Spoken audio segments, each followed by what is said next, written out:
So here's a big trivia question for you. Who was the last number 2 NHL draft pick to not score a goal in his last season of junior? Think about it for himself. He's a Hall of Famer. He's a Team Canada star.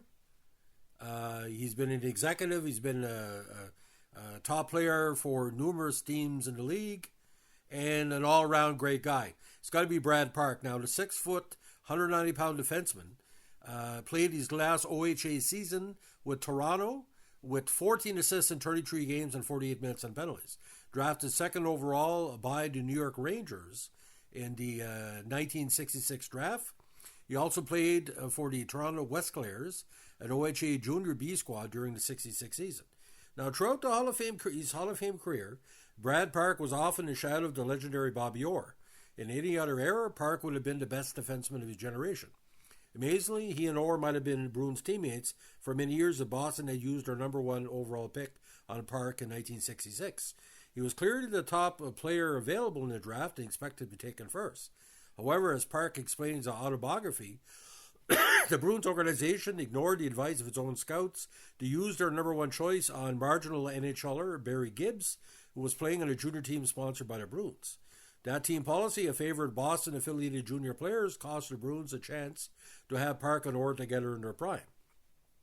The Bruins eventually made up for the mistake in a major trade that brought Park to Boston in November 75, but at this time, Orr's teammate was limited to the 75-76 season when Orr missed most of the year with injuries. Although he wasn't playing with Orr, Park went on to enjoy 8 outstanding seasons with Boston. Now, there were defensive partners, I think, on the power play mostly. Now, how the heck did Bobby Orr and Brad Park not play together? Well, Douglas Bradford Park, born in Toronto, again played in the NHL for the Rangers, where he helped them to the 72 Stanley Cup Final. The Bruins, where he helped them to a handful of semifinal and final berths, and of course the Detroit Red Wings. Considered to be one of the best defensemen of his era, he was a 7-time All-Star. His most productive years of his career were overshadowed by Orr, with whom he played with for a brief time. Unlike Orr's, however, his teammates never hoisted the Stanley Cup. Elected to the Hall of Fame in '88, in 2017 he was named one of the 100 greatest NHL players in history.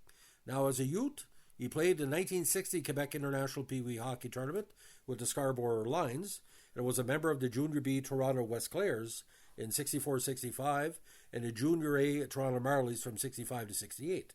He was drafted by the Rangers again in the first round in 66, and after a brief stint with the minor league Buffalo Bisons in AHL, he began playing with the Rangers in 68.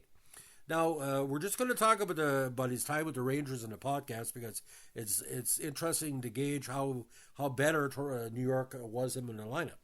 He developed into Rangers' best defenseman, and along with Jim Nielsen, became a household name among Ranger fans. His offensive skills, stick handling, and pugnacity made him popular with local fans and the media. He even drew occasional comparisons with Bobby Orr, universally claimed to be the greatest in his position in hockey history. Years afterward, Park remarked, "I saw no reason to be upset because it was rated second to Bobby Orr. After all, Orr not only was the top defenseman in the game, but he was considered the best player ever to put on a pair of skates. There was nothing insulting about being ranked number 2 to such a superstar." He was made the alternate captain of the Rangers and briefly served as their captain. In 72, after the team's top scorer, Jean Attel, was lost due to a broken ankle, he led the Rangers past the defending Stanley Cup champion Habs in the first round and the West Division champion Blackhawks in the semifinals of the playoffs. Blackhawks made it to the finals in 71. The Rangers advanced to the Stanley Cup Finals, where they fell to the Bruins in a tough 6 games. After the Rangers staved off elimination in Game 5 at Boston, Bruins assistant captain Phil Esposito said famously, "If the Rangers think they're going to beat us the next 2 games, they're full of Park," spelled backwards. Sure enough, the Bruins put them away in Game 6 at MSG. Park finished the distant second to Orr in the Norris Trophy vote. Now, when an upstart WHA tried to lure Park away, the Rangers re-signed him to a then-high $200,000 a year contract. They made him briefly the highest-paid player in the NHL and one of the highest-paid players in Major League Sports. Now, in the 72 Summit Series, with Orr unable to play due to injury, he emerged as a key contributor to Team Canada's series over the Soviets, being named the best defenseman of the set. Now, after opening 76 season, the worst start in 10 years, the Rangers started a fire sale and began to unload their high-priced veterans. Park, Rattel, and Zanussi were traded to the Bruins in a November 7 blockbuster deal that also sent Esposito and Carol Vadnais to the Rangers, one that shocked everyone, including this young journalist. The New York press and public had felt that Park, 27 at the time, was overweight, overpaid, and over the hill, and was facing unfavorable comparisons to Dennis Potvin again. Now, the time with the Marlies, ladies and gentlemen, in 66, he had 14 assists in 33 games. Again, drafted without scoring a goal in the regular season, all the way won in the postseason. 67, 19 points in 28 games. 68, 43 points in 51 contests. 69 with the Rangers, 26 points in 54 contests, and 14 points with the Bisons. Now with the Rangers from 1970 to 75, 37, 44, 73, 53, 82, and 57 points. And again, the big season for me, his best, I think, was 72, even though he had 130 minutes in penalties, but he had led the Rangers with 11 big points in the postseason. Now, if you look at the rough stats of what he did before he showed up in New York, it was kind of weird. He was a Sporting News NHL East Rookie of the Year in 69, All-Star First Team All-Star Game in 70, 71 All-Star Second Team All-Star Game, 72 All-Star First Team All-Star Game, All-Star Second Team in 73 All-Star Game again, 74 All-Star First Team All-Star Game, and 75 with the All-Star Game. Now, he was named the West Side Association Award MVP, the Boucher Trophy for Most Popular Player, Assist Leader, Points Leader, and Penalty Minutes Leader in 74.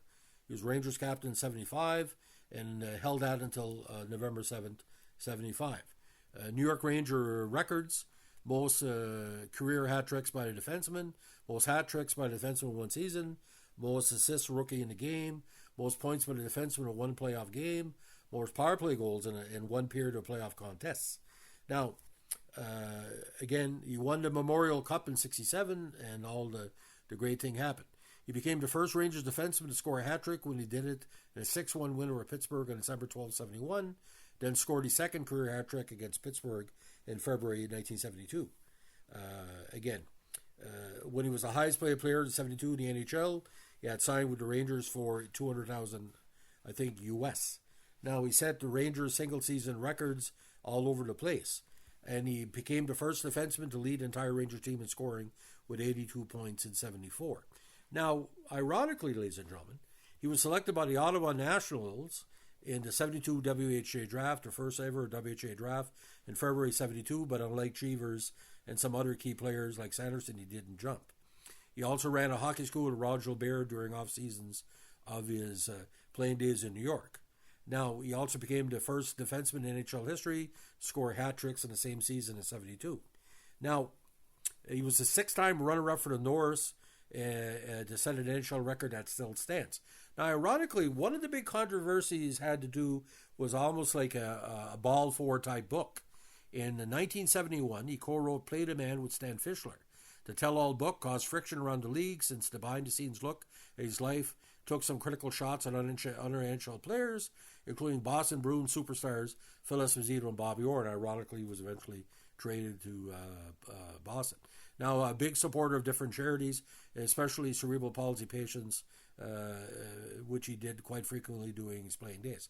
A player that he was with Boston, he was more the quarterback.